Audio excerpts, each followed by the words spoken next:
The following is a Hoop Ball presentation.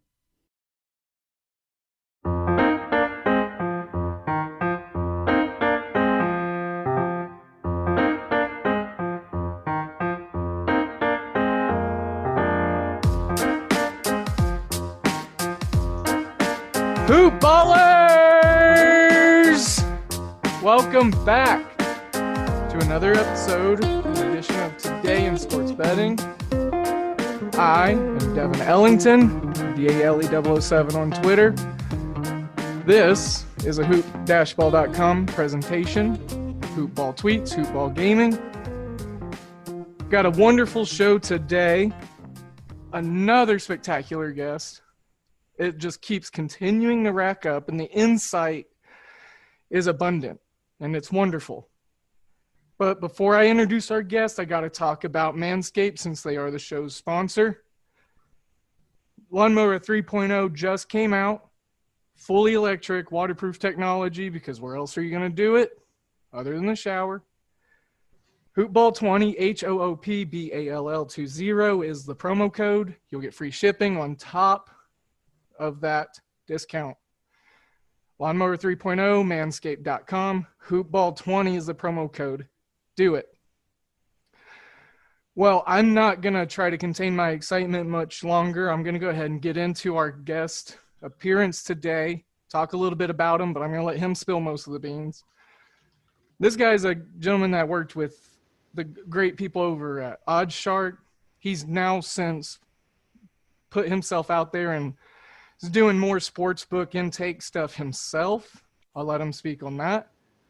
A guy I look up to and some stuff that, numbers and data of which I've gotten from him in the past. Ladies and gentlemen, it's Kris Abbott. Kris, thank you again, boss. And this is a fun one. Thank you.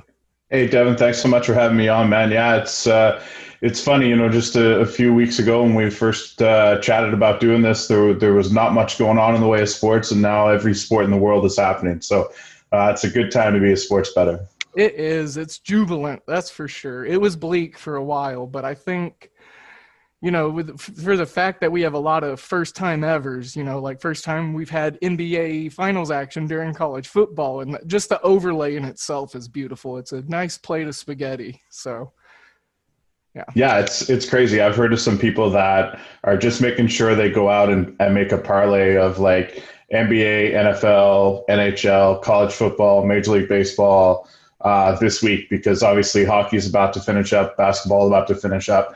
We're not sure exactly when they're going to come back. So yeah, it's nuts. But I tell you what, I am really happy when they have their own time in the calendar, because it's been honestly impossible to keep up with it all. Yeah, that's to say the least. I feel like that scene from Always Sunny in Philadelphia with like the string and Charlie Day's just kind of like freaking out or whatever. As I'm sure you do, because you're taking care of some of this intake, and I'm sure the floodgates and the dams just open wide up. But Kris, let's speak, more about yourself. And, we mentioned what you're doing as far as the intake, but you're doing that with Cool Bet, which is up in Canada. Previously, like I, kind of foreshadowed a little bit, you were with OddsShark.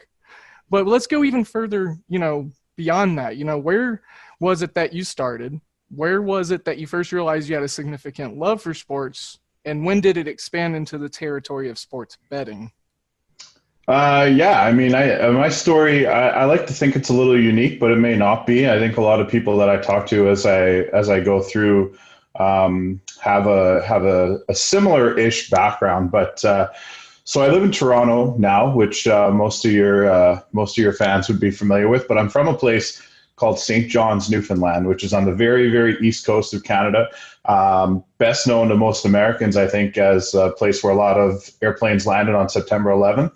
And a lot of Americans were stranded in Newfoundland on September 11th, 2001. And that's what the musical Come From Away is about. And I know that's had its run on Broadway and stuff like that. So that's my home province. And, it's a pretty small place. There's about 500,000 people. It's on the eastern tip of Canada. It's an island. So it's very secluded. So one of the things, I guess, and I'll try not to go too long with the background part of it, but, I grew up in a place where you kind of had to make your own fun. And it was, meet up with the guys in the neighborhood and go play baseball, meet up with the guys in the neighborhood and go play street hockey. We tried football, but we never had enough people for that. So it was just, sports was always something I did in recreation. And then as I got older, played some organized hockey, fast pitch softball, which a lot of Americans think is for women only. And it's obviously huge at the NCAA level, but there is a men's game as well. And that was popular, and it is popular in parts of Canada. So played that for a bit, and my family did as well. So I was always involved in sports. So take it a little bit further, and fast forward 15, 20 years. I'm now an adult. I'm coaching. I'm doing. I started broadcasting. So I was a play-by-play guy and a color analyst on sports broadcasts. Started on very basic webcasts that I don't know how many, if any, people were watching, and then eventually ended up working for a TV station in a place called Halifax, Nova Scotia, which is also on the east coast of Canada, a different province, but not too far away from Newfoundland. So that was, I guess that was how I got into being kind of a public persona, as it were. And then the Oddshark gig came from that, because some people I knew from the TV world had moved over to Oddshark in their production studio. And those guys made the move. Working in TV, unless you're one of the top dogs, you don't get paid that well. So at this time, I wasn't a real big sports gambler. I liked actually casinos more. Like I liked playing blackjack, and I liked playing Ultimate Texas Hold'em, and roulette and whatever have you. And it's weird because I did love sports my entire life, and I watched sports my entire life, but I didn't always bet on sports. So, I used to bet here and there, just like a few parlays, like on a big thing, like whether it was the Super Bowl or, just if a few guys were getting together, that kind of thing. But then Oddshark were hiring people to do content and people to do on air, and that's where you would have seen my work at first. So the guys that I had worked with at the TV station, they left the TV station, went to Oddshark. And then when they heard that Oddshark was looking for, presenters, on-air people, they said, well, we know a great guy for you. He loves sports, good guy, whatever. So, and of course, it paid better. So I made the move over there. And, you probably know Joe Osborne, right? He's a real good follow on sports gambling Twitter. So Joe actually was in the meeting where I got hired. He was in the interview, and he brought me into the business. So he taught me what was important to write about, what wasn't important, what things to watch for. And then, kind of gave me an outline, and then I was able to use my knowledge as well, with guidance to kind of learn how to craft content that was valuable to sports bettors. And I can't say enough good things about Oddshark.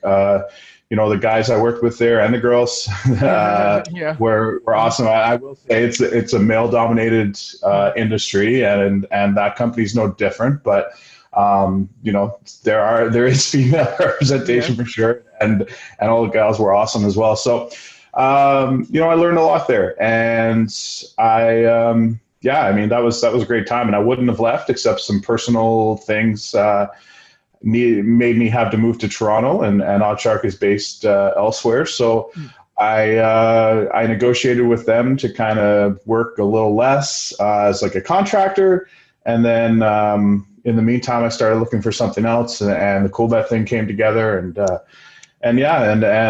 now we're almost a year in Canada for this company, and since late July, things have absolutely blown up for us, and it's starting to go really well. So that's kind of my brief yet long-winded way of how I got to where I am right now. And I mean, happy to ask if any questions popped in your head through that. Happy to answer them. Yeah, absolutely.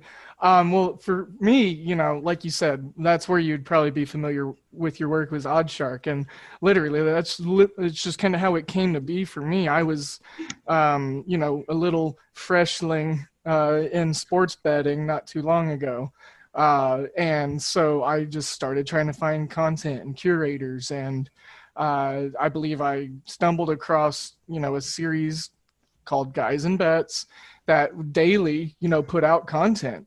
And that's what I was looking for. I didn't see a lot of consistency on YouTube. I didn't see a lot of consistency as far as curation went. And that's what definitely was appealing for me, to find you guys and your content on Oddshark. And Gal, like we said, specifically Pam Maldonado, shout out to her. She's been on the show too. So it's just like, and then Harry, and you guys you were a bunch of fun collective people. And it was just, it was good content to intake on a daily basis for not only enjoyment, but, as well as insight. You guys covered both ends of the spectrum very well and professionally. So with CoolBet, we talked about the lateral movement from Oddshark and kind of how you prepared yourself for that. When was it when, you reached that horizon, you want to stretch the horizons into CoolBets? You spoke on the move and kind of how that played a part into it. But do you remember kind of how it just clicked and you're like, all right, this is the next step. This is what, this is how I expand my horizons. Yeah, well, I mean, I wasn't necessarily looking to leave Oddshark. As I said, kind of like a personal, family member was needed some attention, basically, in the Toronto area. So I packed up and moved. So I guess I was just kind of at a crossroads with life. It was one of these things where, I had focused on my career for a really long time, and I made a decision that I needed to kind of look outside myself, to be honest with you. And I did that. And I accepted a lesser paying role. Oddshark was great because I basically up and left, and they didn't have to kind of offer me anything, but they liked my content. I wasn't going to be able to be in the studio for Guys and Bets every day. That has worked out because not long after they discontinued the daily Guys and Bets show, and they're doing maybe a couple a week now. Because it is hard to, especially during the slowdown, it was definitely hard to come up with content. But so it was just kind of a thing where I was looking for the next challenge, and I was on I think LinkedIn one day and just kind of looking around for jobs, and the CoolBet job came up. They were looking for a marketing manager. So one of the things I glossed over when I was talking about myself is that I did a commerce degree in marketing at St. Mary's University in Halifax. And so I had that background, and I never really used it because I didn't like the marketing world too much. I always felt like the jobs that were available were trying to sell people on things they didn't necessarily need. And I'm not a real sales guy, as it were. So I kind of got away from that.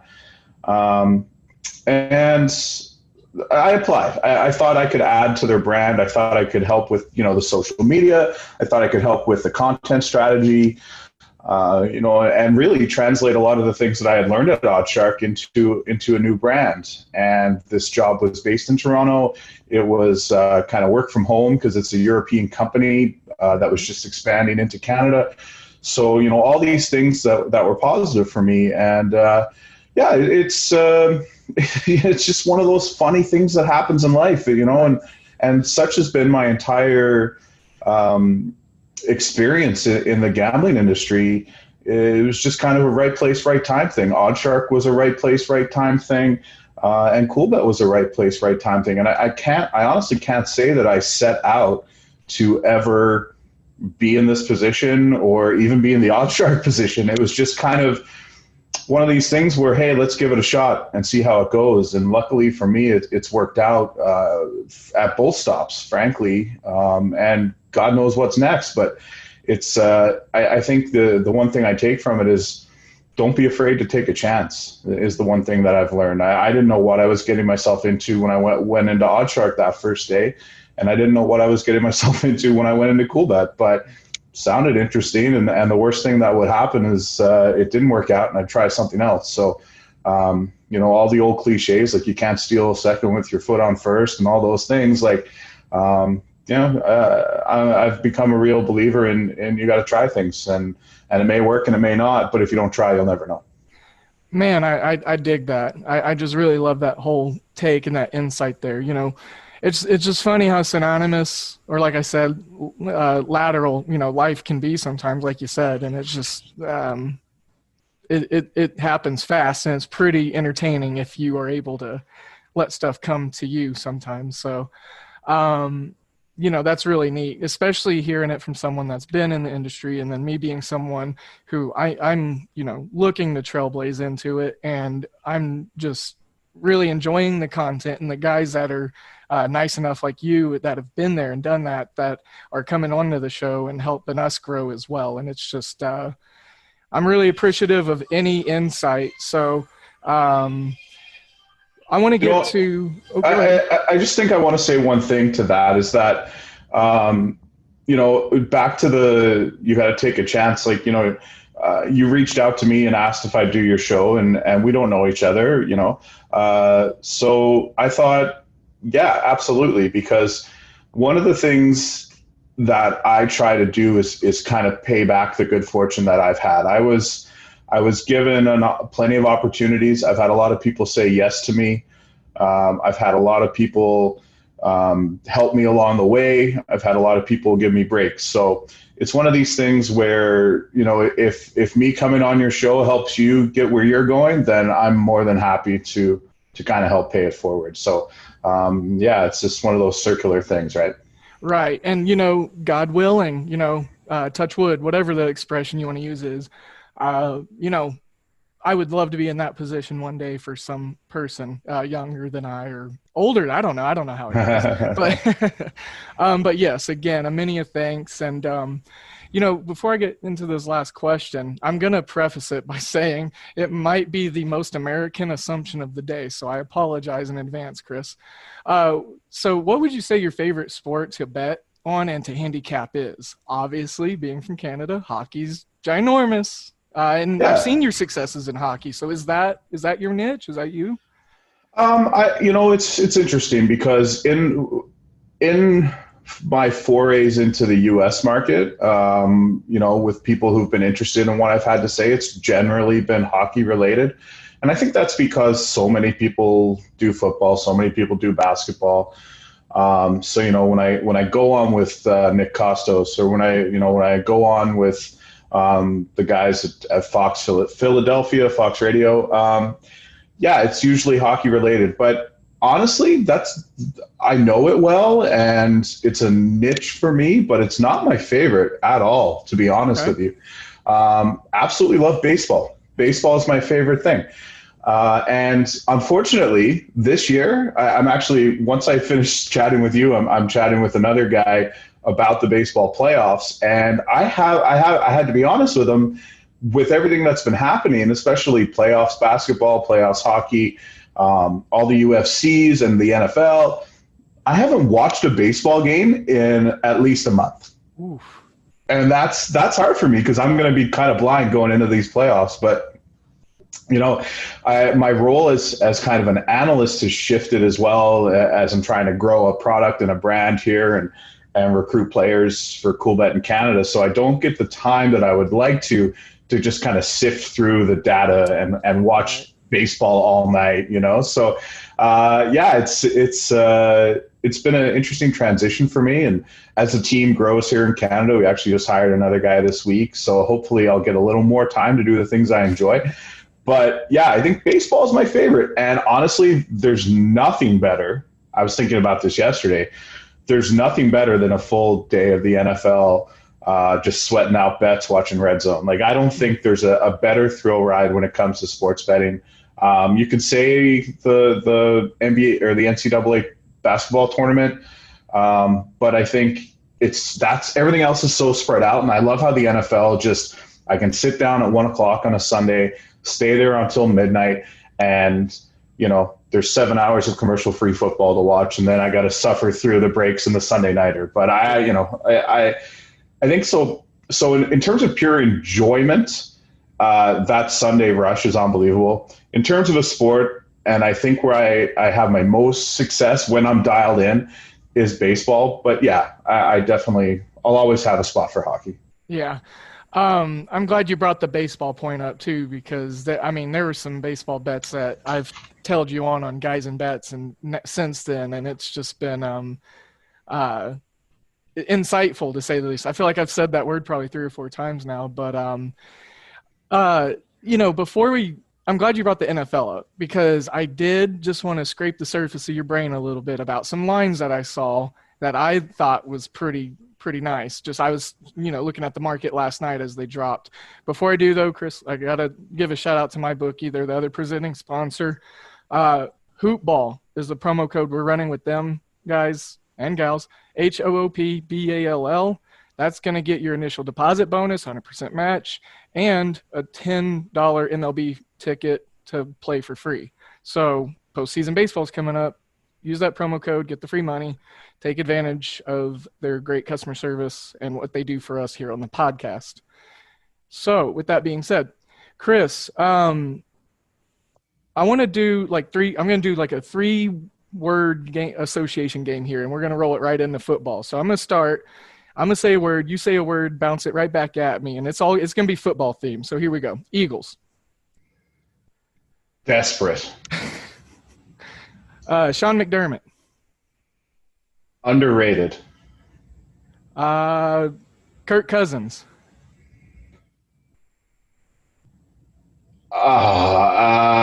Disappointing. That first, little bit that would have been a proper response. Atlanta Falcons. Tire fire.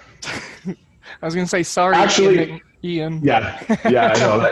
Well, he's the first one. Let me do that again. Atlanta Falcons, unbelievable offense. There we go. Optimism, constructive criticism. All right, so let's roll in a couple of these NFL lines that I thought kind of stuck out to me. Buffalo -2.5. I'd lock that in to avoid the push. They are going to be on the road, but, they're playing just as good as anybody in the league right now. And for them to go on the road and get less than a possession to win by, with that defense, I think it's very possible for them to go ahead and do that, especially against the Raiders. So I think the Raiders already had their emotional adrenaline rush in that building. This is a letdown spot, in my opinion, but I didn't know if you'd seen it yet or if you had a thought on this one specifically. Yeah, this is an interesting one to me because they're two teams that I don't necessarily trust, right? Sure. The Bills, I had the Rams winning on the money line in week 3 and very nearly got there. And if not for some questionable officiating, we might have, or if you look at the officiating earlier in the game, maybe the Rams never get that close. But there's no doubt the Bills have been a decent team. The Raiders have been okay, but I thought they looked very, very normal against New England. I think if I had to make a play in this game, it would be Buffalo, and I think you were smart to jump on it at -2.5 because they are quite likely to get the majority of the money, and it should go up. Well, it already has at our book anyway to -3. So I'll probably stay away from it, to be completely honest, or I might tease the Raiders up to +9 or something like that. But just as a straight game, I don't mind Buffalo there at all. I don't trust it either way. Sure. But I thought the Raiders looked really good in week 1. I thought they were the beneficiary of not a great New Orleans team who came to Vegas. And then I thought, they held tight with the Patriots a little bit, but whatever, they were more the Raiders that I expected. So, the knock on Buffalo is they hadn't beaten anyone any good. They beat the Rams. So, all right, yes, Buffalo. Sure. This next one, two teams at 0-3 in Minnesota and Houston. It opened at 49.5. And like I said, I was looking at these lines, last night as they came out. I think I checked them a couple hours later, and this total was at 54.5. I jumped right in on the 54.5, and I got the late end of the steam But I can't see this not going up to at least 55 or 55 and a half. Is it smart in certain spots to follow steam, or do you have a take on that? Well, I mean, you'll get two arguments. You'll get that you missed on the best of the number, or if if it moved that quick, then people really, really think it's going to go over. So I also overs have just been everything so far, right? So when I look at these teams, and then you talk about Kirk Cousins, who had he'll have a decent day every now and again, and Deshaun Watson's going to pass and pass and pass. The Texans, I don't trust them at all. So speaking strictly from the total, I don't mind over here. It is interesting that it jumped that high that quickly, but I also don't mind the Vikings plus 3.5 in this game. I just don't trust Bill O'Brien. The Texans are, I fade them at all opportunities. And it looks like they're getting the early money here at home. So I might wait and hang out and see what happens. But yeah, I can see that going well over 54.5. Sure. Speaking of the New England Patriots, they're going to play the Chiefs next week. It's going to be a great game. Andy Reid versus Bill Belichick again. 325 kick here in the middle of America in the great Midwest. It opened at New England 8. It's already down to 7. I went ahead and got my 7 because I like that nice round number. I look at it as a 4. 4 is my number in this. I could see it being a classic 24-21, 27-24 kind of thing. So, yeah, I like getting that nice round number, a full touchdown with the Patriots that are going to run the ball down the Chiefs' throats, because the Chiefs DPOA, or I believe that's his abbreviation, for run defense is pretty terrible. So with Cam Newton, they're going to run the ball, I think. Yeah, I mean, the Chiefs, I'm on Baltimore. I mean, this will probably come out after this, but I'm on Baltimore for the Monday Nighter. I have them in a money line parlay, and then I've also got them -3. I think Baltimore is the more complete team. I think the Chiefs' offense obviously is great, but their defense has been, to this point, not very good. If you're getting the Patriots at that number in a game where New England has shown that Rex Burkhead was basically the only option they had, so there's not a whole lot going deep downfield. There's not a whole lot of people to throw deep downfield to.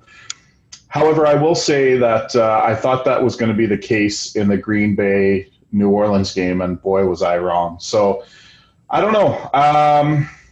That's a lot of points. Bill Belichick knows that he's got to keep the ball out of the hands of Patrick Mahomes, so he will game plan for that. So if New England can get its first downs, I think taking at a touchdown or a little bit more, like you said, you saw it at, not a bad play, but it might be another option there might be teasing the Chiefs down to 1 point. Yeah. Oh, that's a good take, because I was thinking tease, but I was thinking New England side, but that Kansas City tease, just a Kansas City money line to go along with maybe like a Dallas money line or something like that. But yeah, the other thing is if so, back to our way of thinking before. Yeah, it's not a terrible idea to go up with the Patriots either if we think it might not be a shootout. Sure.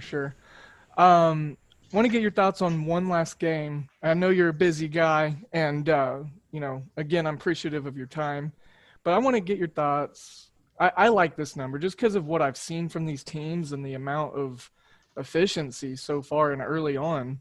Arizona and Carolina, their total opened at 51. It went up to 52. I have no problem with taking that full head of steam right there. No opinion on the 3.5. That hasn't moved any which way. Arizona's the road favorite. I like the lean on Carolina. I think some money might come in on Arizona, so I might wait to see if I can get Carolina like as a 5-point dog at home. Probably not going to happen, but a man can wish. But It's still early. Yeah. That's why you look at these lines early. That's the important part. You get your absolutely. You look and you see, and we preach conviction and value on this show a lot. That's my favorite things. And if you find your value early and then you can grow more convicted, the more you look into it, and then, the other stuff kind of falls out, then, I think that's a great way to start. But over 52, the over 55 barely just missed with Detroit and Arizona this weekend. But I think 52 is a good number for the two teams that have all this speed and two teams that are having issues defending all that speed right now. You know what? I think you're bang on. The Cardinals can't get a stop, and Kyler threw 3 picks, nearly a fourth one in week 3, and still managed to put up points, right? So yeah. I think they're going to clean that up a bit. You're certainly not going to see them play on the ground. We saw a little more on the ground from Carolina than I thought we would without Christian McCaffrey, but I thought he was fine, obviously. And Teddy Bridgewater, I think, now that he knows he has a little more responsibility, same thing happened to him when he had to take over for Drew Brees for a bit last year. Mm-hmm. He's quite capable. So, yeah, I think I'm looking at 52. Not sure what you said it was at again, but somewhere around there. I don't mind that at all, especially with all the offense we're seeing. The only thing is, if you want to be a contrarian, is that at some point things are going to go back to the mean, right? But probably not going to be these two teams. Yeah, and the great wise words of Eddie Vedder, even flow. It ebbs and flows. So on that note, that was kind of my first looks at it. I was obviously going to enjoy getting some insight from a guy that handles a lot more of this than I do. And, like I said, I'm appreciative of it again. I got to remind the folks where we can find you on Twitter before we bid adieu, Kris. And so you got a pretty easy Twitter handle. That's CoolBet Kris, and that is with a K on the Kris. So yeah, my parents wanted to make things interesting, I know, but at CoolBet Kris, you'll find me there. Probably emotionally tweeting out what is happening to my bet as the game goes on. So I gotta rein that back in sometimes, but I love the gambling community, but it's fun, man. Hey, I get paid to gamble essentially, so it's awesome. Can't beat that. That's a major bargain. One day I'll be there. Well, Kris, again, this was surreal. I really appreciate it. I know the listeners are going to enjoy it. I'll probably listen to the episode twice myself, but any parting wisdom words from you, or is there any other website or content or anything that you want to put out so that way we got all the bases covered for your content? Oh, appreciate that. There's always plenty of information out there. Bet with information. It's not just a flip of the coin. Make sure you do your research. I personally can say that because my role in my job changed this year from being a purely sports betting analyst to someone who's been worried about other sides of the business, it has taken away from my ability to make good bets. So I speak from personal knowledge that I need to do more research sometimes. Sure. But trust what you see with your eyes. If you know sports, you know sports. Don't worry about too many stats. I know that the Dallas Cowboys are going to beat the Cleveland Browns next week. I don't care what happens. It's down to 4.5. So some people are betting on the Browns. But I just know the Cleveland Browns don't beat good teams. And until they do, I'm going to bet against them. And I think, I'm going to roll Dallas up into a parlay there, maybe even take them on the spread at home. The Saints and the Lions. Yeah, the Lions squeak one out against the Cardinals, but I'm still pretty sure the Saints are going to beat them. But do your research. See if you can find anything there. Maybe I'm wrong, but also trust your eyes. Yeah. In terms of plugging anything, no, not really. Just you guys can't play on our site anyway, so there's nothing. I'm not selling anything to you guys. I'm just we have here. Canadian listeners. Okay, good. Yeah, we got a few. I've had some reach out. Yeah. Well, perfect. Tell them to hit me up, and I'll send them a deposit bonus. So, hey, perfect. For sure. But it's listen. I'm happy to do this anytime. Anytime you want to chat betting, anytime you just want to shoot the. I'm not sure what this is rated, so just chat. Yeah. And you can always reach out to me. Happy to do it. Perfect, Kris. So that eases some of the tensions in my mind for that. I appreciate that. It's great. We're growing, and like you said, this industry is as well. It's normalizing, and it's starting to become a really more accessible and fun thing for a lot more folks. He is Kris Abbott at Coolbet Kris. I'm Devin Ellington, merely at DALE007. And this was a hoop-ball.com presentation at Hoopball Gaming on Twitter, at Hoopball Tweets. Remember, guys, get your lawn mowed, Manscaped. Lawnmower 3.0 just came out. Again, guys, we wish you all the best wishes, and thank you so much. And thank you, Kris. Take care, boss. Thanks, Sam. Take care.